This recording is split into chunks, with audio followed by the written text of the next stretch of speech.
اور رحیم نے دو صفتیں بیان کی، توجہ ہو، ایک اس کی صفت ہے غالب اور ایک اس کی صفت ہے رحیم۔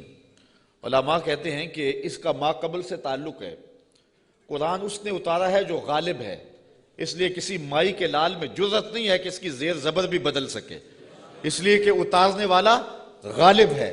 تو جب تک قرآن بولتا رہے گا، محبوب یہ گواہی موجود رہے گی اِنَّكَ لَمِنَ الْمُرْسَلِينَ، سارا زمانہ انکار بھی کرتا رہے، قرآن کی بولی تیری گواہی پیش کرتی رہے گی۔ اور دوسری صفت لگائی رحیم، قرآن اس نے نازل کیا ہے جو رحیم ہے۔ تو علماء فرماتے ہیں اس کی مناسبت کیا ہے؟ کہا کہ اس کے رحیم ہونے کی یہ تھوڑی دلیل ہے کہ رب ہو کے بندوں سے بات کر رہا ہے، اس نے قرآن اتارا ہے اور رب ہو کے بندوں سے ہم کلام ہو رہا ہے اپنے محبوب کی وساطت سے، تو یہ اس کے رحیم ہونے کی دلیل ہے۔ تو یہ اس نے نازل کیا جو غالب بھی ہے، جو رحیم بھی ہے۔ لِتُنذِرَ قَوْمًا مَا أُنذِرَ آبَاؤُهُمْ فَهُمْ غَافِلُونَ، تاکہ تم اس قوم کو ڈر سناؤ جس کے باپ دادا نہ ڈرائے گئے تھے، تو وہ بے خبر ہیں، وہ غفلت میں ہیں۔ حضرت امام فخر الدین رازی فرماتے ہیں یا ما نافیہ ہے یا پھر یہ ما مصدریہ ہے۔ جن لوگوں نے اس کا ترجمہ کیا ہے عمومی طور پہ مفسرین ادھر ہی گئے ہیں کہ یہ ما نافیہ ہے، تو مفہوم ہوا کہ محبوب آپ اس قوم کو ڈرائیں، مدتیں ہوئی ان کے آباء و اجداد کو بھی کسی نے ڈر نہیں سنایا تھا، تو وہ غفلت میں پڑ گئے ہیں۔ حضرت عیسیٰ علیہ السلام کے اٹھائے جانے اور حضور کے پیدا ہونے کے درمیان 571 سال کا فاصلہ ہے، پھر 40 سال کے بعد حضور نے اعلان نبوت کیا، تو 611 سال ہو گئے تھے کہ قوموں نے وحی کا اجالا نہیں دیکھا تھا، اور اتنی دیر اندھیرے میں رہنے کے بعد اب روشنی ان کو عجیب لگتی تھی۔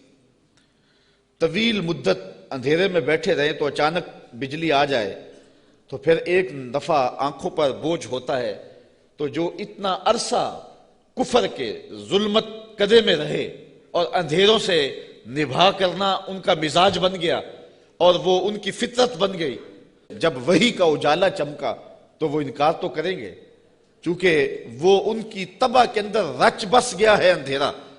تو اب جس طرح چمگادڑ اندھیرے میں رہتی ہے تو سورج چڑھے تو وہ چھپ جاتی ہے، سورج کو دیکھ نہیں پاتی، آنکھیں بند کر لیتی ہے۔ تو اسی طرح جو لوگ اتنا طویل عرصہ اندھیرے میں رہے تھے، تو اب حضور کی نبوت کا سورج چمکا تو انہوں نے انکار تو کرنا ہی تھا، انہوں نے تو چھپنا ہی تھا، مخالفت تو کرنی تھی، اس لیے کہ اندھیرے کے خوگر بن گئے ہوئے تھے۔ فَهُمْ غَافِلُونَ، تو وہ غافل ہو چکے تھے، ان کی فطرت میں، ان کی طبع میں اور ان کے دل میں راسخ ہو چکے تھے اندھیرے۔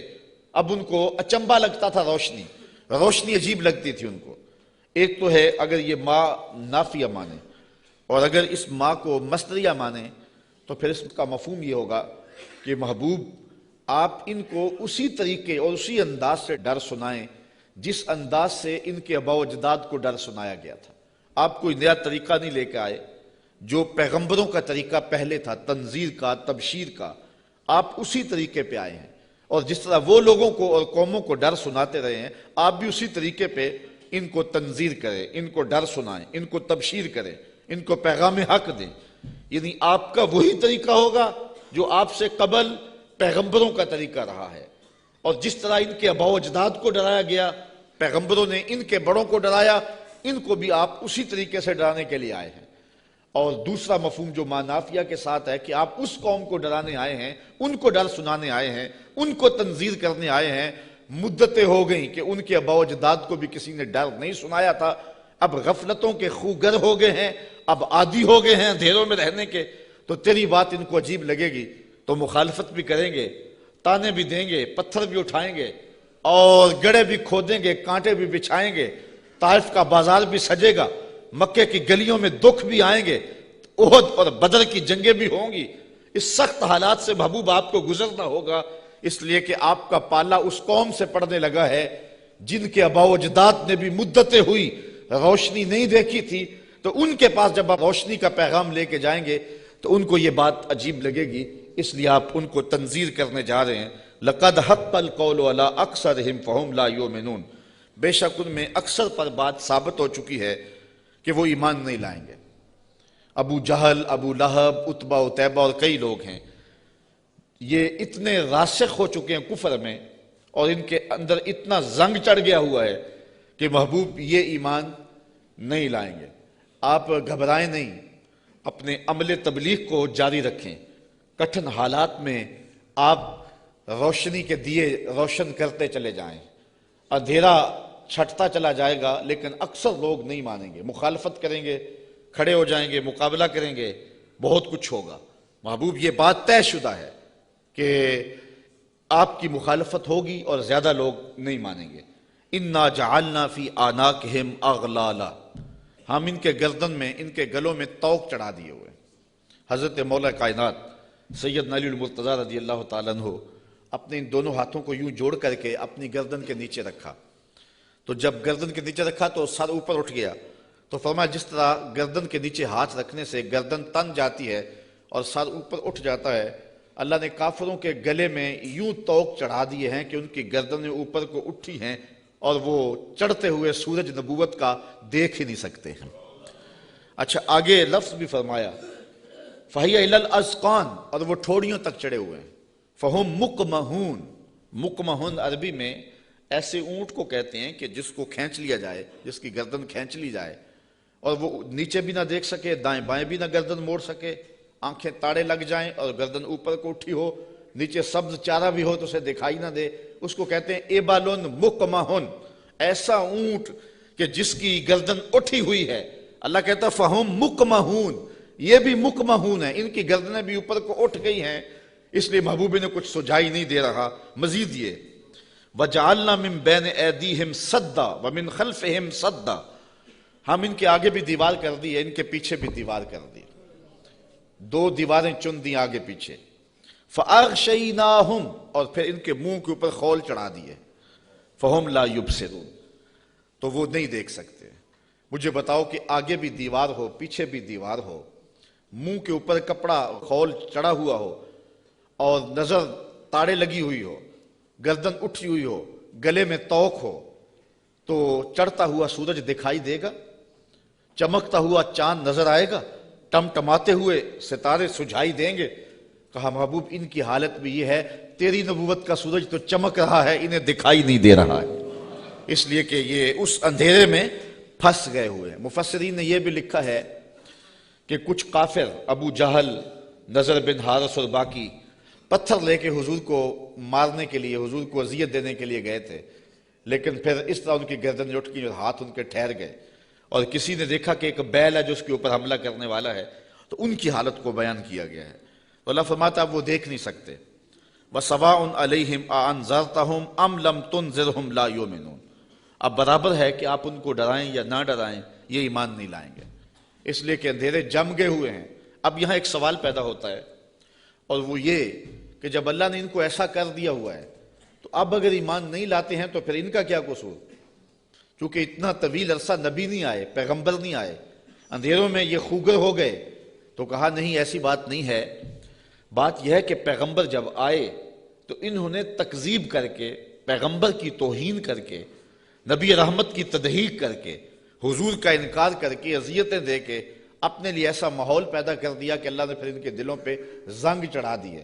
اب یہ کچھ دیکھ نہیں سکتے، تو یہ نہیں تھا کہ ان کو روشنی دی نہیں گئی تھی، ان کو اجالا فطرتاً بھی دیا گیا تھا، انہوں نے اسے بھی مسخ کر لیا، اور ان کو روشنی پیغمبر رحمت کے ذریعے سے بھی آئی تھی، انہوں نے اس کا بھی انکار کر دیا۔ اب اس حالت میں پہنچ گئے پیغمبر کی توہین کی وجہ سے کہ رب کی غیرت بھی جوش میں آئی، رب نے دیواریں چن دی، اب کچھ دکھائی دے نہیں رہا۔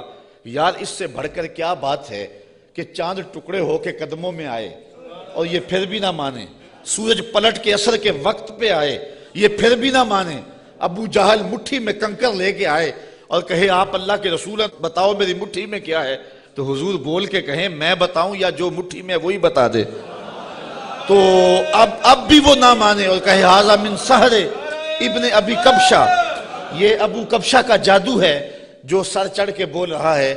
تو یہ ان کے آگے پیچھے دیواریں نہیں ہیں تو اور کیا ہے، ورنہ اتنے واضح دلائل دیکھنے کے باوجود بھی ان کو نظر نہیں آ رہا، یا رشتہ دار بھی ہیں لیکن نظر نہیں آ رہا، پاس بیٹھتے بھی ہیں نظر نہیں آ رہا، اور بلال حبشے سے دیکھ رہا ہے، سلمان کو فارس سے دکھائی دے رہا ہے، اور صہیب کو روم سے نظر آ رہا ہے، کول ہندیاں بھی کہیں اپنا نہ جانے، دل والے آکھیا دلدار آ گئے. تو یہ اپنی اپنی قسمت کی کہانی ہے. تو کہا محبوب آپ ان کو ڈرائیں یا نہ ڈرائیں یہ ایمان نہیں لائیں گے. انما تنذر من اتبع الذکر وخشی الرحمن بالغیب فبشرہ بمغفرۃ واجر کریم. اچھا سوال پیدا ہوتا ہے جب لوگ تو ایمان لائیں گے نہیں, لوگ تو مانیں گے نہیں, انکار پہ انکار کرتے جائیں گے, دل اندھے ہو گئے ہیں, آگے پیچھے اوپر نیچے پردے ہی پردے ہیں, تو پھر تبلیغ کیوں کی جائے, تبلیغ عمل جاری کیوں رکھا جائے؟ جب زمین ہی بنجر ہے تو پھر بیج کیوں ڈالا جائے؟ جب زمین ہی جو ہے وہ شور اور کلر ہے تو پھر می برسنے سے ہوگا کیا؟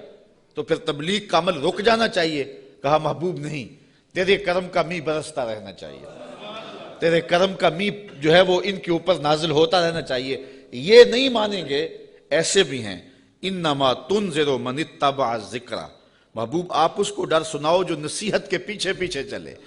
ایک وہ ہیں جو سنتے نہیں اور ایک ہیں جو جھولیاں پھیلا کے پیچھے پیچھے آ رہے ہیں. ایک وہ ہیں کہ آپ سناتے ہیں کانوں میں انگلیاں ٹھونس لیتے ہیں, اگر سنائیں تو پھر بھی ایک کان سے سن کے دوسرے کان سے نکال لیتے ہیں. اور ایک وہ بھی ہیں کہ تو پہاڑ کی چوٹی پہ بیٹھا ہے اور محبت والا, آنکھوں میں ظاہری روشنی بھی نہیں رکھتا. عبداللہ ابن مکتوم حضور کی خوشبو سونگ سونگ کے پتھروں پہ اوپر چڑھتا ہوا پہاڑ پہ پہنچ جاتا ہے اور آپ کی چوکھٹ پہ جولی پھیلا کے کہتا ہے کہ یا رسول اللہ علمنی ما علمک اللہ, اللہ نے جو آپ کو دیا میری جھولی میں بھی ڈال دیجئے. ایک سن نہیں رہے اور ایک پیچھے پیچھے آ رہا ہے. محبوب ایک سن نہیں رہے اور ایک جھولی پھیلا کے کہتا ہے چمک تجھ سے پاتے ہیں سب پانے والے, میرا دل بھی چمکا دے چمکانے والے. تو کہا محبوب وہ بھی ہیں جو نصیحت کے پیچھے پیچھے چلتے ہیں. وخشی الرحمن بالغیب, اور رحمان کو بن دیکھے رحمان سے ڈرنے والے. یہ لوگ ہیں جو تیری نصیحت کو قبول کریں گے, تیری بات کو قبول کریں گے. اللہ نے مختلف طبائع بنائی ہیں. سویر سے لے کر شام تک ہماری نوکری بھی قرآن کی ہی ہے. تو دیکھتے ہیں کہ کئی جگہوں پہ ایسا بھی ہوتا ہے کہ لوگ توجہ نہیں کر رہے ہوتے چونکہ انہیں قرآن کی لذت نصیب نہیں ہوتی, اور کچھ ایسے ہوتے ہیں کہ وہ آنکھ کا جھپکنا بھی بوجھ سمجھتے ہیں کہ کوئی ایک لفظ بھی ادھر نہ چلا جائے. تو یہ اپنا اپنا ذوق ہے. صاحب جو بلبل کا ذوق ہے وہ چڑیا کو نہیں دیا گیا, اور جو پروانے کا ذوق ہے وہ مکھی کو نہیں دیا گیا, اور جو چکور کو پیار دیا گیا ہے چاند کا وہ کسی اور کو نہیں دیا گیا. تو قرآن کے لیے بھی اللہ نے دل رکھے ہیں, جو قرآن سنتے ہیں ان کی روح تک اترتا چلا جاتا ہے. اقبال نے ایک جگہ پہ بڑی خوبصورت بات لکھی, کہا کچھ لوگ ایسے ہیں جو حافظ شیرازی کے شعر پہ اور عراقی کے شعر پہ تو جھومتے ہیں اور انہیں قوال کا نغمہ تو مست کر دیتا ہے, لیکن قرآن سے انہیں کچھ بھی نہیں ہوتا. کہا وہ قسمت کے مارے ہوئے لوگ ہیں. کہا یہ تو شاعروں کا کلام ہے جو مخلوق ہیں, اور جو قرآن ہے یہ رب کا کلام ہے. اور جو بادشاہوں کے کلام ہوتے ہیں وہ کلاموں کے بادشاہ ہوتے ہیں, اور یہ رب کا کلام ہے, یہ خالق کا کلام ہے. تو جو لذت, جو چاشنی, جو کیفیت قرآن میں ہے وہ نہ کسی شعر میں ہو سکتی ہے, نہ کسی سخن میں ہو سکتی ہے, نہ کسی نظم میں, نہ کسی نثر میں. لیکن کیفیت اپنی اپنی ہوتی ہے. کسی کو قوالی تو مزہ دے دیتی ہے, لیکن قرآن اسے لطف نہیں دیتا ہے. اس کو اپنے اندر کو دیکھنا چاہیے اور کتاب رحمت سے دل جوڑنا چاہیے. اس کا ایک ایک لفظ نور دے رہا ہے. کہا محبوب جو رحمان سے بن دیکھے ڈرتے ہیں وہی اس قرآن کے نور کو لینے والے ہیں. اچھا فبشرہ بمغفرہ, انہیں مغفرت کی بشارت دے دیجئے, انہیں مغفرت کی بشارت دے دیجئے. وَأَجْرٍ کریم, یار اجر ہی کافی تھا لفظ, لیکن کریم کی ساتھ صفت لگائی. میرے پاس کوئی اس کا مفہوم نہیں ہے کہ اس کو اردو میں ڈھال سکوں, لیکن اتنا ہی سمجھیں کہ جس اجر کو میرے رب نے بھی کریم کہا وہ کیسا اجر ہوگا. اللہ فرماتا ہے ہم ان کو بخشیں گے بھی اور اجر کریم بھی دیں گے. اِنَّا نَحْنُ نُحْيِي الْمَوْتَى وَنَكْتُبُ مَا قَدَّمُوا وَآثَارَهُمْ وَكُلَّ شَيْءٍ أَحْصَيْنَاهُ فِي إِمَامٍ مُبِينٍ. بے شک ہم مردوں کو جلائیں گے, زندہ کریں گے, اور ہم لکھ لیں جو انہوں نے آگے بھیجا جو پیچھے چھوڑا, اور ہر چیز ہم نے گن رکھی ہے ایک بتانے والی کتاب میں. آج کوئی مانے یا نہ مانے, انکار کرے یا اقرار کرے, تردید کرے یا تائید کرے, رخ پھیر لے یا جھولی پھیلا لے, محبوب آپ پریشان نہیں ہوں گے. ایک وقت آنے والا ہم قبروں سے مردوں کو اٹھائیں گے. آج کوئی مانے یا نہ مانے, ہم نے لکھی ہوئی ہے, ایک ایک بات لکھی ہوئی ہے, وہ روشن کتاب میں. قیامت کے دن نامہ اعمال کھلے گا, سب سامنے آ جائے گا. تو محبوب آپ اپنے عمل کو جاری رکھیں, جو آپ کر رہے ہیں ہم وہ بھی لکھ رہے ہیں, اور جو آگے سے ان کے رویے ہم وہ بھی لکھ رہے ہیں. قیامت کے دن ہر شے سامنے ہوگی اور رب کی عدالت میں سارے فیصلے ہوں گے. اچھا، ایک تو یہ مفہوم ہے جو عامت المفسرین نے بیان کیا اس آیت کا، لیکن ابن عاشور نے اس کا ایک اور مفہوم بیان کیا ہے، اور ذرا سنیے. وہ کہتا ہے کہ اس آیت کو انا نحن نحیی الموتى، اس کو ہم ما قبل سے اگر ملا کے پڑھیں تو مفہوم اس کا کچھ اور نکلتا ہے، اور وہ یہ کہ محبوب تیری بات کو کچھ لوگ سنتے نہیں ہیں اور تو ان کے پاس جا کے بات سناتا ہے اور وہ پرواہ نہیں کرتے، ان کے اوپر نیچے آگے پیچھے زنگ ہیں اور پردے ہیں، لیکن محبوب تیرے کرم کا می برستا رہنا چاہیے. ایک دن آئے گا مردے بھی جی اٹھیں گے. محبوب تیرے کرم کا می برستا رہے، ایک دن آئے گا ان شور اور کلر زمینوں میں بھی پھول کھل اٹھیں گے. اس لیے تو کرم فرماتا رہے اور تو تبلیغ کا عمل جاری رکھ. روزانہ پتھر پہ بھی ایک قطرہ گرے تو ایک دن سوراخ وہاں بھی ہو جاتا ہے. اور محبوب تیری مٹھی بولی جاری رہنی چاہیے. ایک دن زمانہ تیرے کلمے پڑے گا. اور پھر فتح مکہ کے دن لوگوں نے دیکھا سب کے لبوں پہ ترانے میرے حضور کے ہی تھے. تو یہ ہے ایک مفہوم. اچھا، یہ بات بیان کرنے کے بعد جو اگلا رکوع ہے، مضمون لمبا نہ ہو جائے لیکن میں کچھ مضمون آپ کے سامنے رکھ دیتا ہوں اختصار کے ساتھ. اللہ نے اپنے محبوب کے غلاموں کو ان کٹھن حالات میں تسلی دی. وَضْرِبْ لَهُمْ مَثَلًا أَصْحَابَ الْقَرْيَةِ، محبوب انہیں اس شہر والے لوگوں کی کہانی سناؤ. یہ محبوب کے قلب کو اور حضور کے غلاموں کے دل کی تسکین کے لیے اللہ نے کہا، چونکہ کہانیوں کے ساتھ ویسے بھی انسان کا جو رجحان ہے وہ طبعی ہوتا ہے، فطری ہوتا ہے. کہانی کی طرف میلان ایک فطری ہے، انسان کی طبع میں رکھا گیا، شوق سے سنتا ہے. کسی زمانے میں شام کو بچے دادی اماں کے بستر میں گھستے تھے کہ اس سے کہانیاں سننی ہیں، اور دادی اماں اپنی روایات، اپنا کلچر، اپنی تہذیب، اپنا تمدن اور اپنی خاندانی روایات اس کہانی کے اندر سمو کر کے ان بچوں کو اخلاقیات کا درس، اپنے مذہب کا درس اور اچھائیوں کا درس اور تقوی کا درس اس ایک کہانی میں رکھ کے ان کو دیا کرتی تھی. اور وہی ہمارا کلچر تھا، وہی ہماری تہذیب تھی، اور وہ اپنی روایات کو نئی نسل میں منتقل کر کے جاتی. جب سے ہم نے دادی اماں کا بستر چھوڑ دیا ہے اور ٹیلی ویژن کی سکرین سے تہذیب لینا شروع کر دی ہے، اس لیے ہم نے روایات ادھر سے لینی ہے، اور وہی حقیقتوں کے اجالے اور وہی روشنیاں تھیں. اور آج ہم پتہ نہیں کیا کس کو کلچر قرار دے رہے ہیں. میں 2-4 دن پہلے لاہور میں 4-5 جگہ پہ درس پہ رہا ہوں اور جگہ جگہ کلچر میلے اور کیا کچھ دیکھتا رہا ہوں، تشہیر اس کی. تو میں کہا تھا، جگہ جگہ میں نے کہا یہ ہمارا کلچر نہیں ہے. جو ماہرین ہیں اور جو فنون والے ہیں وہ کہتے ہیں کہ جو کلچر ہوتا ہے کسی بھی قوم کا، اس پر جغرافیے کی اور مذہب کی چھاپ ضرور ہوتی ہے. یہ کبھی نہیں ہو سکتا کہ کسی قوم کا کلچر، اس کی تہذیب اس کے جغرافیے سے اور اس کے معتقدات سے، اس کے عقائد سے ہٹ کر ہو. تو یہ سارتا پا برہنہ کلچر، یہ ہمارا کلچر نہیں ہو سکتا، نہ مشرقی کلچر نہ حجازی کلچر. ہمارا کلچر مغرب کی ہواؤں سے نہیں پھوٹتا، مدینے کی فضاؤں سے پھوٹتا ہے. اپنی ملت کا قیاس اقوام مغرب سے نہ کر، خاص ہے ترکیب میں تجھے قوم رسول ہاشمی. آج جو کلچر ہمیں دیا جا رہا ہے وہ قطعاً ہماری روایات نہیں ہیں، ہمارا کلچر نہیں ہے، ہمارا تمدن نہیں ہے، ہماری تہذیب نہیں ہے. تو بہرحال دادی اماں سے وہ کہانیاں سننا، یہ شوق اور رجحان یہ فطری ہے. تو اللہ تعالیٰ نے قرآن مجید میں کئی کہانیاں ہماری ہدایت کے لیے بیان کی ہیں، اور یہ کہانی بھی وَضْرِبْ لَهُمْ مَثَلًا أَصْحَابَ الْقَرْيَةِ. محبوبی نے اس بستی کے لوگوں کی کہانی سنائے. وہ ایک بستی تھی جس کا نام تھا انطاکیہ، اور یہ شام کے غربی علاقے میں واقع ہے. وہاں اللہ نے 2 رسول بھیجے ان لوگوں کی ہدایت کے لیے. خوشحال بستی تھی، اللہ نے 2 رسول بھیجے، انہوں نے دونوں کا انکار کر دیا. اللہ نے ان کی تائید کے لیے 3را رسول بھیجا، انہوں نے اس کا بھی انکار کر دیا. حتیٰ کہ ان نبیوں کی تکذیب کی، انہیں گالیاں دی اور پتھر لے کر ان نبیوں کو شہید کرنے پر آمادہ ہو گئے. جب نبیوں کو قتل کرنے لگے تو شہر کے ایک کنارے پر ایک شخص رہتا تھا. اسے جب پتہ چلا کہ یہ نبیوں کو قتل کر رہے ہیں میری قوم کے لوگ، تو تھا تو وہ مسکین آدمی، لیکن اس کے دل میں جذبہ جاگا. وہ وہاں سے دوڑتا ہوا آیا اور اپنی قوم کو کہنے لگا تم قتل کرنے لگے ہو، میں کہتا ہوں ان کے قدم چومو. تو وہ جتنے پتھر تھے ان نبیوں پر برسنے کے لیے آمادہ تھے وہ اس شخص پہ برس گئے. اور پھر وہ شہید ہو گیا، پھر اس کی لاش سے آواز کیا آئی؟ یہ قرآن کی بولی ہے۔ ذرا توجہ کر لیں، میں اس کی تفصیلات میں تو نہیں جاؤں گا، لیکن اختصار کے ساتھ مضمون آپ نے سن لیا۔ اب قرآن کا لہجہ دیکھیے۔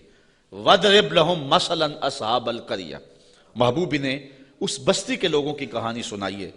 اِذْ جَاءَهَا الْمُرْسَلُونَ، جن کے پاس رسول آئے۔ اِذْ أَرْسَلْنَا إِلَيْهِمُ اثْنَيْنِ، ہم نے ان کی طرف 2 رسول بھیجے۔ فَكَذَّبُوهُمَا، اس قوم نے ان دونوں کی تکذیب کر دی۔ فَعَزَّزْنَا بِثَالِثٍ، ہم نے تیسرا بھیجا۔ فَقَالُوا إِنَّا إِلَيْكُمْ مُرْسَلُونَ، ان رسولوں نے کہا کہ ہم تمہاری جانب رسول بن کے آئے ہیں۔ قالوا، قوم نے کہا، ما انتم الا بشر مثلنا، تم تو ہمارے جیسے بشر ہو۔ یہ بدبخت اور بد نصیب قوموں کا مزاج رہا ہے کہ پیغمبروں سے روشنی اور نور لینے کی بجائے ان کو بشر کہہ کے ان کی رحمتوں سے اور ان کے دامن سے پھوٹتی ہواؤں سے اور ان کے سینے سے نکلتی شعاؤں سے اور ان کے من سے وابستہ روشنیوں سے اپنے آپ کو محروم کر لیتے ہیں، اور ان کا چلنا پھرنا اور ان کا اٹھنا بیٹھنا، ان کا شادی اور نکاح کرنا اور ان کا بال بچوں میں رہنا اور ان کا بازار میں آنا جانا، اس کو وہ کہتے ہیں کہ یہ اگر نبی ہوتے تو یہ کیوں ہوتا۔ یہ عجیب بات ہے، ان کی عظمتوں کے پہلوؤں کو چھوڑ کے نظر یہاں رکھ دیتے ہیں، حالانکہ یہ بھی انسانیت کے نمونے کے لیے اور ہدایت کے لیے ہوتا ہے۔ یہاں میں بہت لمبی بات نہیں کروں گا، اگرچہ یہ عنوان ایک لمبی گفتگو کا متحمل ہے۔ ایک بات کروں گا کہ اصل بدبختی ہے لوگوں کی۔ ہمارے بزرگ فرمایا کرتے تھے، تم نے حلیمہ کی بکریوں کے پیچھے پیچھے دیکھا، سدرہ پر جبریل کے آگے آگے نہیں دیکھا۔ بس جو یہاں نظر جما لے تو وہ محروم ہو جاتا ہے، اور جو اس سمت کو دیکھے تو وہ روشنیاں پا جاتا ہے۔ اچھا، دوسری بات، اور اب وہ آپ کی توجہ کے لیے، کہ ایک طرف اس قوم کا رویہ یہ ہے اور کافروں کا یہ مزاج رہا ہے کہ وہ نبیوں کو بشر کہہ کے ان کو رسول ماننے سے انکار کر دیتے ہیں۔ زندہ اور جاوید انسانوں کو، متحرک اور فعال ہستیوں کو، وہ زندہ اور جاوید انسانوں کو بشر کہہ کے نبی ماننے سے، رب کا بھیجا ہوا ماننے سے، رب کا فرستادہ ماننے سے انکار کر دیتے، اور دوسری جانب صنم خانوں کے مردہ پتھروں کو خدا مان لیتے۔ ذرا ان کا تفاوت دیکھیے، نہ مانے تو زندہ اور جاوید انسانوں کو نبی بھی نہ مانے، اور ماننے پہ آ جائیں تو ہاتھوں سے تراشے ہوئے پتھر کے جو ہے وہ بت اور مٹی کے بنے ہوئے مادوؤں کو خدا بھی مان لیں۔ تو یہ کیا تفاوت ہے کہ ایک طرف یہ نبیوں کو، زندہ اور متحرک انسانوں کو نبی بھی نہ مانے، اور دوسری جانب پتھروں کو خدا بھی مان لیں۔ تو اصل یہ نفسیاتی پرابلم تھا، اور یہ قوموں میں ہر دور میں موجود رہا ہے۔ سادہ سا جواب ہے، یہ لمبی یہاں بھی بحث چاہیے، لیکن سادہ سا جواب ہے کہ صنم خانوں کے مردہ پتھروں کو ماننے میں مفادات پہ زیادہ نہیں پڑتی۔ انسان کی زندگی میں وہ مردہ پتھر اور بت دخل اندازی نہیں کرتے، انسان کی انا پر چوٹ نہیں لگاتے۔ ایک پجاری زانی ہو، شرابی ہو، ڈاکو ہو، جو مرضی کرے، کبھی پتھروں نے بول کے نہیں کہا کہ یہ کیا کر رہے ہو، ہمیں بھی پوچھتے اور یہ کیا رویے رکھے ہوئے۔ ان کی جھوٹی انا کا بت بھی پلتا رہتا اور وہ سجدے بھی کرتے۔ تو بتوں کو ماننے سے ان کو اپنی زندگی بدلنی نہیں پڑتی تھی، اپنے رویے بدلنے نہیں پڑتے تھے، اور ان کی سوچوں پر کوئی پہرا نہیں تھا، ان کے خیالوں پر کوئی قدغن نہیں تھی، طرز حیات پر کوئی دخل نہیں تھا، اس لیے بتوں کو ماننے میں کوئی پریشانی نہیں تھی۔ اور نبیوں کو ماننے کا مقصد یہ تھا کہ سر سے لے کر پاؤں تک زندگی کے ایک ایک لمحے کو، معاشرت سے لے کر کے نجی زندگی سے لے کے سیاسی زندگی تک سب کچھ بدلنا پڑتا تھا، اور اپنی خواہشات کے جنازے کندھوں پہ اٹھا کے دفن کرنے کے بعد پھر نبیوں کے قدم چومنے پڑتے تھے۔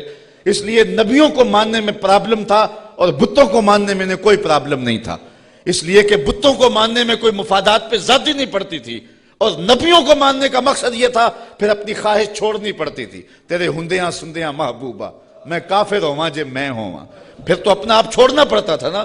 اس لیے وہ انسانوں کو نبی ماننے کے لیے تیار نہیں تھے اور پتھروں کو خدا ماننے کے لیے آمادہ ہو جاتے۔ آج بھی یہ نفسیات ہمارے اندر بھی پائے جاتے ہیں۔ ایک شخص 70 سال حدیث رسول پڑھاتا رہا، 80 سال اس نے قرآن کی نوکری کی، تو لوگ اس کے گرد اتنی تعداد میں جمع نہیں ہوتے، اور ایک بندہ دونی رما کے تموڑی شاہ بیٹھ جاتا ہے اور ساری قوم اس نانگے کے پیچھے بھاگ جاتی ہے، تو کچھ لوگ کہتے ہیں کہ پتہ نہیں اس میں کمال کیا ہے، کرنٹ کیا ہے۔ صاحب بات کرنٹ کی نہیں ہے، مفادات پہ زد نہیں پڑتی، اور اس شخص کے پاس آنا ہے تو زندگی بدلنی پڑتی ہے۔ اس لیے ان مردوں کو ماننے میں حرج نہیں ہے، اور ان فعال اور زندوں کو ماننے میں اپنی خواہشات کا جنازہ اٹھانا پڑتا ہے۔ لہذا انسان کا رجحان ادھر نہیں ہوتا ہے، انسان کا رجحان ادھر ہوتا ہے۔ یہ ایک انسان کی فطرت ہے۔ اس بات کو سمجھانے کے لیے میں آپ کو ایک بات سناؤں گا۔ میرا ایک دوست ہے پرانا، تو بچپن میں جن سے تعلق رہا ہو تو وہ کم ہی کسی کے لیے اعتقاد کا رشتہ رکھتے ہیں، لیکن یہ اللہ کا فضل ہے کہ میرے لیے اس کے دل میں بڑی محبت، حتیٰ کہ میرے ساتھ اس کا روحانی تعلق بھی ہے۔ تو اس کا ایک دوسرا دوست ہے، اور وہ میرا بھی دوست، اور وہ بہت زیادہ پڑھ لکھ بھی گیا ہے اس کی طرح۔ تو اس نے کہا یار دیکھ، میں بھی ایک اعلیٰ منصب پہ ہوں اور حضور کی سنت چہرے پہ ہے، تو تیرے دل کے اندر بھی اس شخص کے لیے محبتوں کے جذبے ہیں، تو بھی میری طرح اس شخص کے ساتھ اپنا باطن کا تعلق قائم کیوں نہیں کر لیتا۔ یہ ایک مرید کے دل میں خواہش ہوتی ہے کہ دوسرا شخص بھی میرے پیر سے وابستہ ہو جائے۔ اس فطری خواہش کے تحت اس نے اس کو دعوت پیش کی۔ تو اس نے جو جواب دیا، وہ جواب اس آیت کے مفہوم کو سمجھنے میں مدد دے گا۔ اس نے کہا کہ میں کبھی کبھی اس کی تقریر سنتا ہوں تو یار میں حساس سا آدمی ہوں، رات کو سو نہیں سکتا، تو جس کی تقریریں مجھے سونے نہیں دیتی، اگر میں اس سے تعلق جوڑ لیا وہ تو مجھے زندہ مار دے گا۔ اس لیے مجھے تو پیر ایسا چاہیے کہ جو سرانے کے نیچے رکھ کے آرام سے سو بھی سکوں، اور جس کو چاہوں تو لپیٹ کے جیب میں ڈال بھی سکوں، اس کے ساتھ تعلق کا یہ رشتہ مجھ سے تو نہیں نبھایا جائے گا۔ تو انسان چاہتا ہے، انسان کی طبع ہے، انسان کی فطرت ہے، جہاں مفادات پہ زد نہ پڑتی ہو تو لوگ وہاں دوڑتے ہیں، اور جہاں مفادات پہ زد ہوتی ہو، جہاں اپنا آپ بدلنا ہوتا ہے، وہاں صائب فکر کے لوگ ہی جاتے ہیں۔ وہ تھوڑے بھی ہوں، زیادہ بھی ہوں، اس سے غرض نہیں ہے، لیکن ہوتے صائب ہیں۔ تو ان کافروں کا مزاج یہ تھا کہ پیغمبروں کی یہ کہہ کے تکذیب کر دی کہ تم تو بشر ہو، اور صنم خانوں کے مردہ پتھروں کو خدا ماننے لگ جاتے۔ وما انزل الرحمن من شیء، کہنے لگے تمہارے اوپر رحمان نے کچھ نہیں اتارا۔ ان انتم الا تکذبون، تم تو معاذ اللہ جھوٹ بولتے ہو۔ گالیاں دی، برا بھلا کہا، تکذیب کی نسبت کر دی۔ اچھا، جو شریف آدمی ہوتا ہے اس کا بھی اپنا مزاج ہوتا ہے۔ شریف آدمی سے کوئی الجھ بھی پڑے تو وہ اپنی شرافت کے دائرے سے نیچے نہیں آ سکتا۔ وہ کسی کو گالی بھی دے تو وہ بھی شائستہ انداز کے اندر اس کو سخت لفظ نہیں دیتا، چونکہ اس کی زبان متحمل نہیں ہوتی سخت لفظ کی۔ وہ شیخ سعدی نے لکھا ہے کہ ایک شخص کو کتے نے کاٹ لیا، تو وہ رات کو کرا رہا تھا، تو اس کی ایک چھوٹی سی بیٹی تھی، تو اس نے دیکھا کہ بار بار میرا باپ اٹھ کے کرا رہا ہے، تو اس نے غصے سے کہا، جب باپ چپ ہی نہیں کر رہا تھا، کرائے جا رہا تھا، کہا بابا بابا تو دندہ نہ داری، تجھے کتے نے جب کاٹا تھا تو تیرے دانت نہیں تھے؟ اس نے کہا پتر جب کتا کاٹے تو کتے کو آگے سے کاٹا نہیں جاتا۔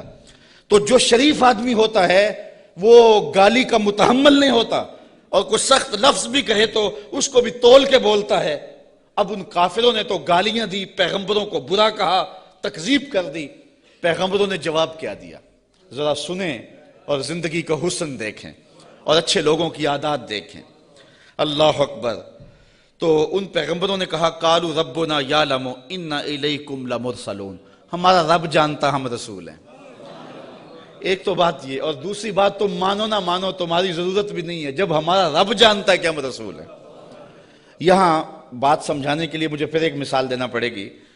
اوچ شریف سے بزرگ تشریف لائے راول پنڈی، تو علاقہ بھر کے جو سادات تھے وہ اپنے اپنے شجرے لے کر کے تصدیق کے لیے ان کے پاس پہنچے، چونکہ یہ جد امجد ہیں سادات کے۔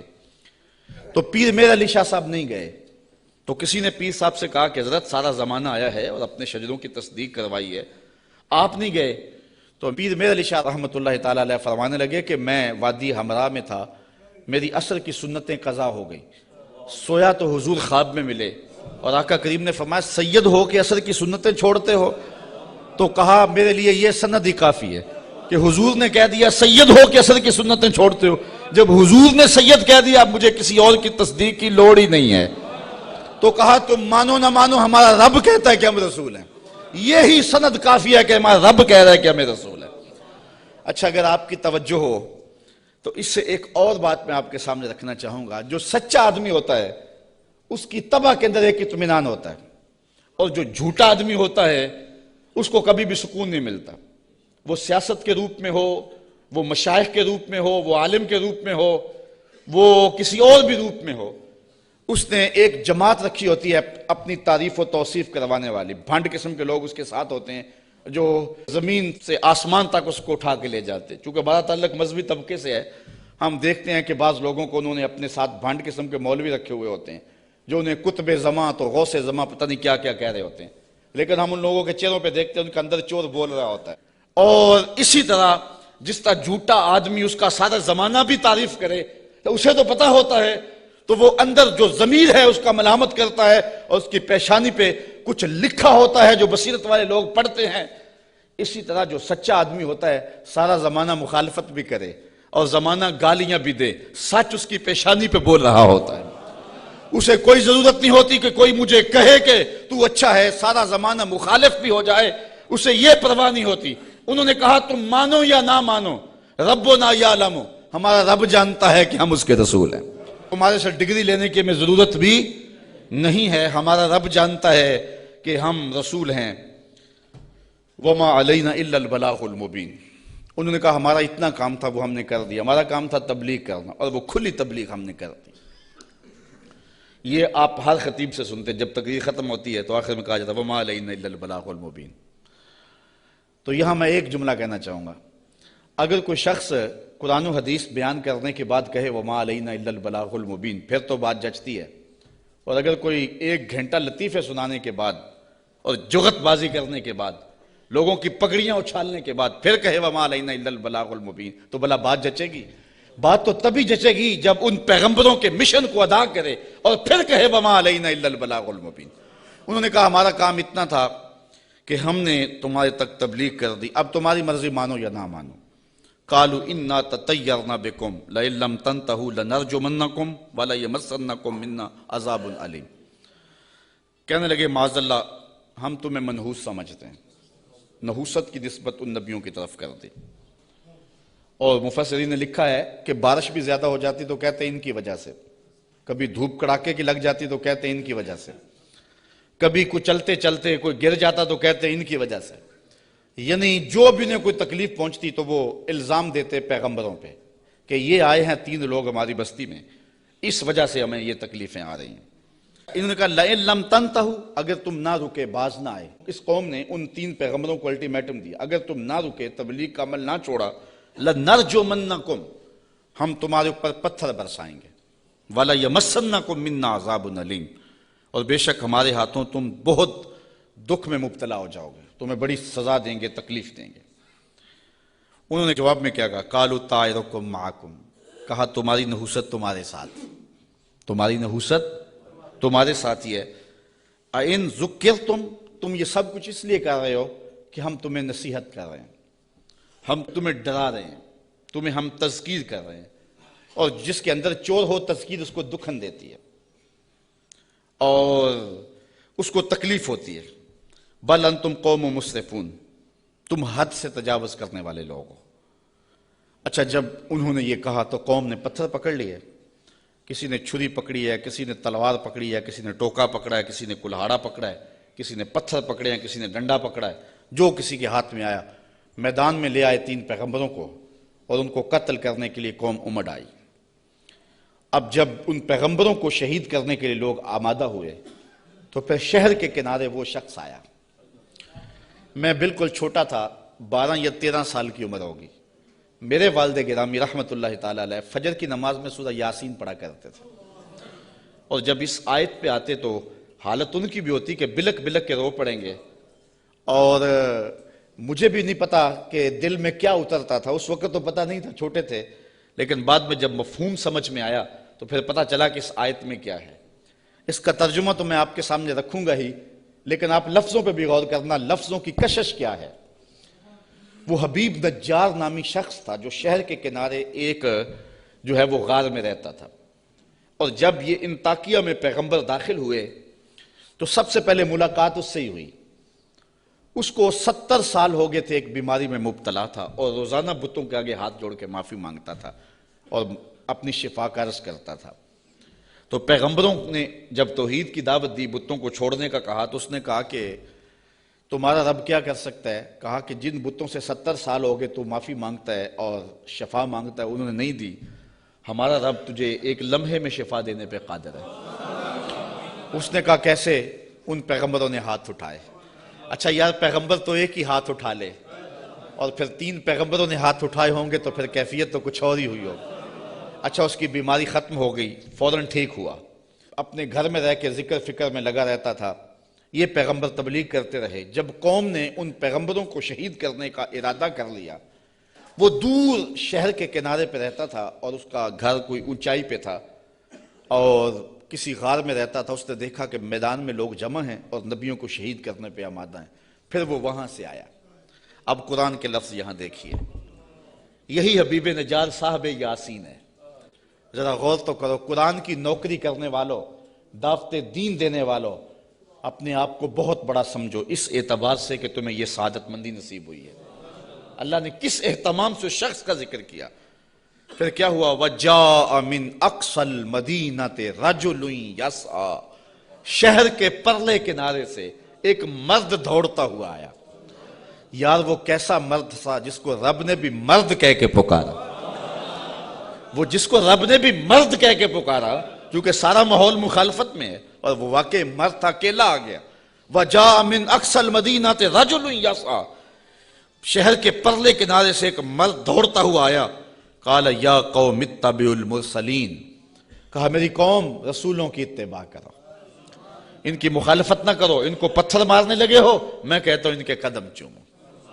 اتَّبِعُوا مَن لَّا يَسْأَلُكُمْ أَجْرًا وَهُمْ مُهْتَدُونَ، ایسوں کی پیروی کرو جو تم سے کچھ مانگتے بھی نہیں اور ہیں بھی سیدھی راہ پہ۔ تو مفسرین فرماتے ہیں پیروی اس کی کرنی چاہیے جس میں 2 کوالٹیاں ہوں، ایک لالچ مزاج نہ ہو اور دوسرا سیدھی راہ کا مسافر۔ ایک بندہ سیدھی راہ پہ ہے لیکن اپنے حرف بھی بیچتا ہے اور لفظ بھی بیچتا ہے، قرآن کی آیتیں بھی بیچتا ہے اور حدیث رسول کے ایک ایک کلمے کو بیچتا ہے، تو اس سے آپ ہدایت نہیں لے سکتے۔ گو ہدایت پہ ہے، وہ بات سچی کر رہا ہے، قرآن کی کر رہا ہے، حدیث کی کر رہا ہے، لیکن وہ لالچی مزاج کبھی بھی تمہیں کسی موقع پہ بھی بیچ دے گا، تمہاری راستہ خراب کر دے گا۔ اس شخص کے پیچھے نہ چلو جو طبعاً لالچی ہے اور وہ تمہیں خراب کرے گا۔ اور دوسرا وہ کہ ہدایت یافتہ بھی ہو۔ اگر کوئی بندہ ہدایت یافتہ نہیں ہے لیکن بے غرض تبلیغ کرتا ہے تو آپ کہتے ہیں یار یہ تو مانگتے کچھ نہیں ہے۔ اچھا تم سے تو کچھ نہیں مانگتا، امریکہ سے تو ڈالر لیے ہوئے ہیں، اس لیے اس کے بھی پیچھے نہ چلو جو ہدایت پہ نہ ہو۔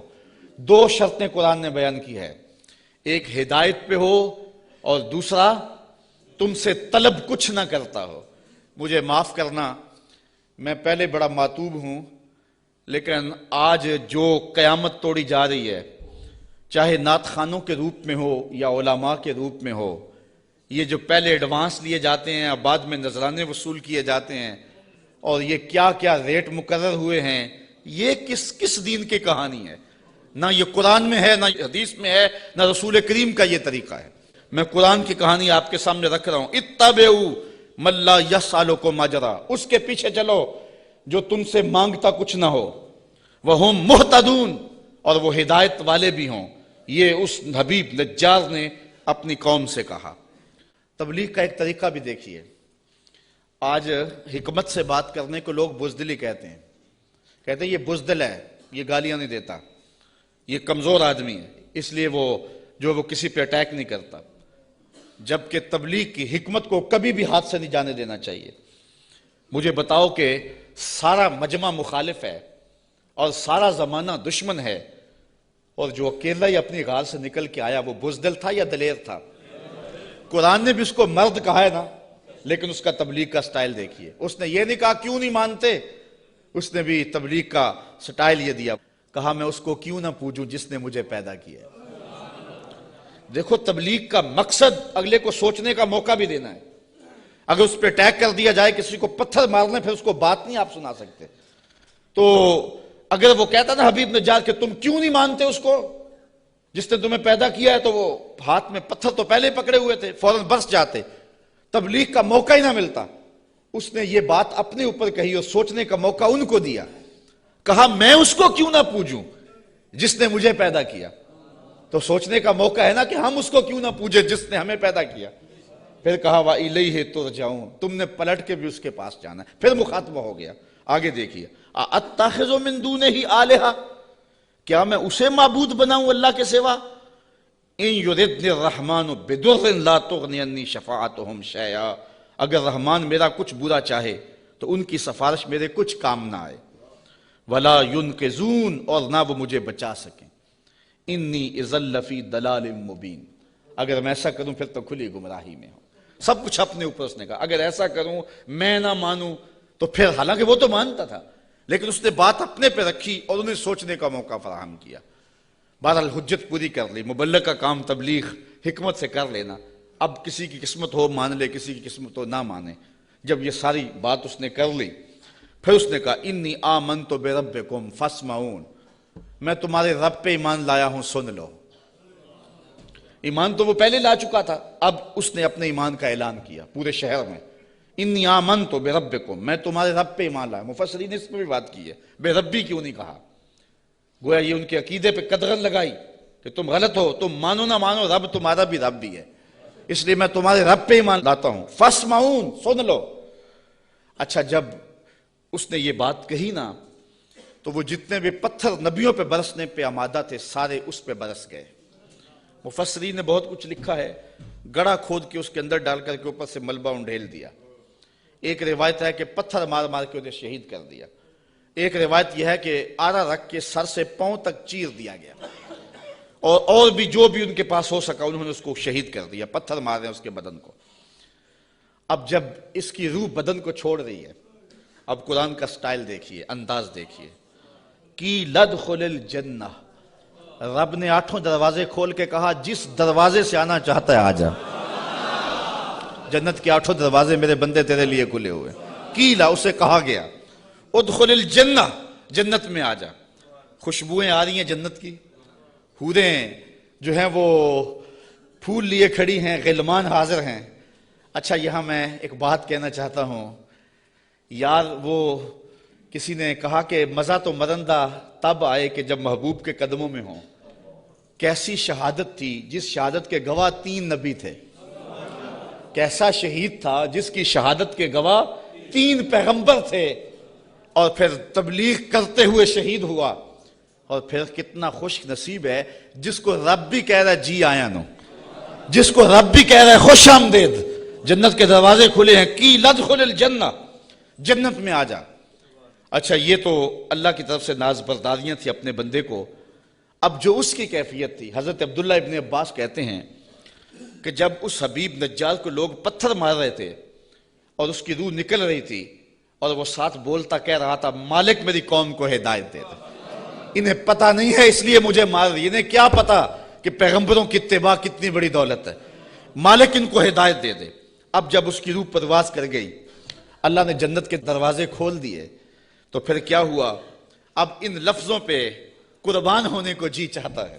ویسے تو قرآن کا ایک ایک لفظ پہ نثار ہو جائیں, لیکن مبلغین کو, اگر یہاں مبلغین موجود ہیں تو میں مبلغین کو کہتا ہوں کہ جو اپنے سامعین ہیں, جو آپ کی بات سنتے ہیں, ان کی قدر سیکھیں اور ان کی تذلیل نہ کیا کریں. آج سامعین کو کوسنے دیتے اگر وہ بلند آواز سے سبحان اللہ بھی نہ کہیں. یار یہ تو حضور کے غلام ہیں, اگر کافر بھی ہوں تو جو مبلغ ہوتا ہے وہ باپ سے زیادہ پیار کرنے والا ہوتا ہے, اس کے دل میں جذبے ہوتے ہیں. مجھے کسی نے کہا کہ آپ 8 یا 10 یا 6 سال ہو گئے مختلف جگہوں پہ درس قرآن دیتے ہوئے, تو یار کوئی 3 سال 4 سال مسلسل نعت خواں آئے کسی مجلس میں اور وہ پیسے بھی بے شمار لیتا ہے, تو لوگ اس کی تاج پوشی کرتے ہیں کہ اس کی بڑی خدمات ہیں. آپ کی کسی شہر میں تاج پوشی کی گئی ہے. میں نے کہا یار اس سے بڑا اعزاز کیا ہے کہ اتنے لوگ کتاب رحمت کو سننے کے لیے آتے ہیں, اور ان کے آنکھوں میں جو پیار لکھا ہوا ہوتا ہے اور ان کی پیشانیوں پہ جو محبت لکھی ہوئی ہوتی ہے, ساری زندگی کی تھکن جو ہے وہ ایک مسکراہٹ سے دور ہو جاتی ہے. تو یہ تو دنیا کی چیزیں ہیں, ان کی تو حیثیت ہی نہیں ہے, ان چیزوں کی تو اوقات ہی باقی نہیں رہتی. اگر بعد میں ان کے خلاف باتیں کرتے رہیں اور ویسے ان کے سر پہ تاج پہناتے رہیں تو یہ تو کوئی بات نہ ہوئی. پیار وہ ہوتا ہے جو دل دیتا ہے, میں نے کہا کہ میں ان سے نوٹ تو نہیں مانتا. ایک بندہ کہنے لگا کتنے پیسے لیتے ہو؟ میں نے کہا بندہ پورے کا پورا ہی لے لیتا ہوں. جب کسی کے پاس جاتا ہوں پھر وہ میرا ہی ہو جاتا ہے, بھاگتا رہتا ہے پیچھے پیچھے. وہ کہتے ہیں جی رضا صاحب لیتا کچھ نہیں. میں کہتا ہوں میں چھوڑتا کچھ نہیں ہوں, وہ سارے کا سارا ہی میرا ہو جاتا ہے, وہ سب کچھ قربان کرنے کے لیے تیار ہو جاتا ہے. تو یہ کتنا بڑا اعزاز ہے. تو جو مبلغ ہوتا ہے, مبلغ وہ پیار کرتا ہے بیٹوں سے زیادہ اپنے جو ہے وہ محبت کرنے والوں سے, اور جن کو تبلیغ کر رہا ہے. اب یہ تو حضور کے غلام ہیں جن کی ہم لوگ تذلیل کرتے ہیں. کسی کو کہتے ہیں یہ چاول کھانے آگے ہوئے ہیں, کسی کو کہتے ہیں یوں جی سبحان اللہ نہیں کہہ رہے. کیا کیا بولیاں بولی جاتی ہیں. یہی وجہ ہے کہ لوگ دین سے دور ہوتے چلے جا رہے ہیں. مبلغین کو اپنے منصب کا ہی نہیں پتا, اور سینوں کے اندر وہ درک ہی نہیں ہے جو ایک مبلغ کے سینے میں ہونا چاہیے. یہ کافر ہیں کافر, اور پتھر مار رہے ہیں, اور حبیب نجار کو شہید کر دیا ہے. جب روح اڑی نا بدن سے, اور وہ اس بدن کو بھی نوچ رہے تھے, بوٹیاں کھینچ رہے تھے, اور حبیب نجار کی روح جو ہے وہ پرواز کر کے اوپر آ جاتی ہے. اور اس کی آواز کیا ہے بولی ذرا دیکھیے, قرآن بتاتا ہے. قالا, حبیب نجار نے کہا, حبیب نجار نے جس کی بوٹیاں نوچ رہے ہیں. اللہ اکبر. یہاں تو پیسے نہ دیے جائیں تو ناراض ہو جائیں, ساؤنڈ سپیکر اچھا نہ ہو تو وہ تذلیل کریں ساؤنڈ والے کی, الیاذ باللہ. یہاں تو یہ ہے کہ اچھا کھانا نہ دے تو جو ہے وہ تقریر میں تبصرہ کر دیں, لیکن وہاں ماجرا کیا بوٹیاں نوچ رہے ہیں. اور میں اپنی بات نہیں کہہ رہا, قرآن بتا رہا ہے. جب وہ بوٹیاں نوچ رہے ہیں, وہ حبیب نجار کیا کہہ رہے ہیں؟ قالا یا لیتا قومی یعلمون, کاش میری قوم مجھے دیکھتی, میری بوٹیاں نوچنے والے مجھے دیکھتے. بما غفر لی ربی, میرے رب نے مجھے بخش دیا ہے, میرے رب نے مجھے بخش دیا ہے. اچھا بخشا کیوں ہے؟ مفسرین نے یہاں 3 قول بیان کیے ہیں. حبیب نجار کہتا ہے میری قوم کو پتہ چل جائے کہ میرے رب نے کیوں بخشا ہے. ایک تو وجہ یہ ہے کہ میں نے ان پیغمبروں کے قدم چومے, مجھے تو قتل کر لیا ہے, اگر انہیں پتہ چل جائے کہ مجھے رب نے کیوں بخشا ہے تو چلو مجھے تو قتل کر لیا, ان پیغمبروں کے قدم چوم لے, اب بھی بچ جائیں. دوسری بات, بما غفر علی, اللہ نے مجھے کس وجہ سے بخشا ہے؟ اچھا توحید پر ایمان لانے کی وجہ سے, اور بتوں کو چھوڑنے کی وجہ سے, اور یہ بھی چھوڑ دیں اور ان پیغمبروں کو مان لیں.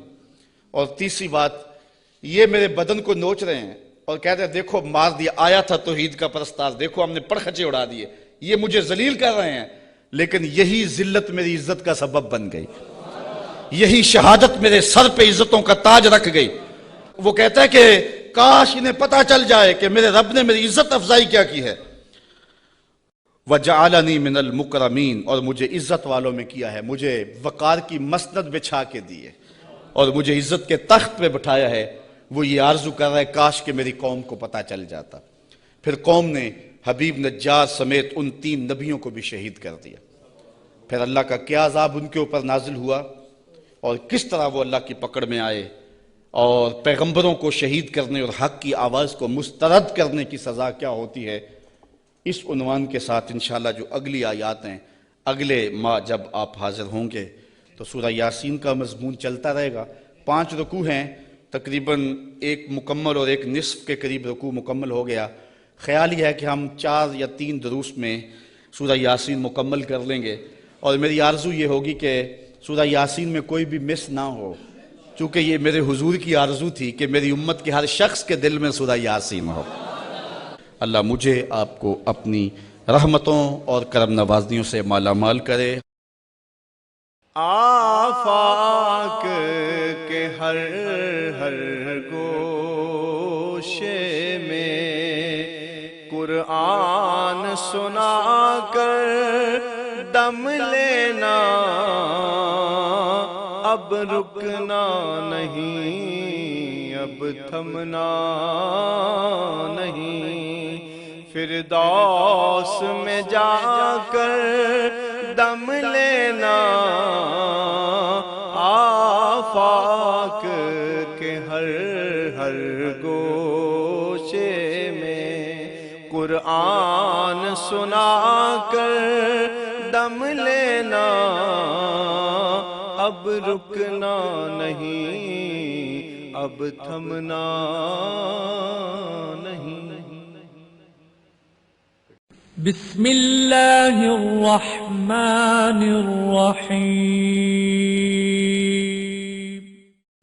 ہم جوہد و عظیمت کے راہی، ہم جوہد و عظیمت کے راہی، منزل پہ جا کر دم لیں گے، میدان عمل میں نکلے ہیں، میدان عمل میں نکلے ہیں، باطل کو مٹا کر دم لیں گے، ہم جوہد و عظیمت کے راہی، منزل پہ جا کر دم لیں گے، آفاق کے ہر ہر گوشے میں، آفاق کے ہر ہر گوشے میں قرآن سنا کر دم لیں گے، اب رکنا نہیں، اب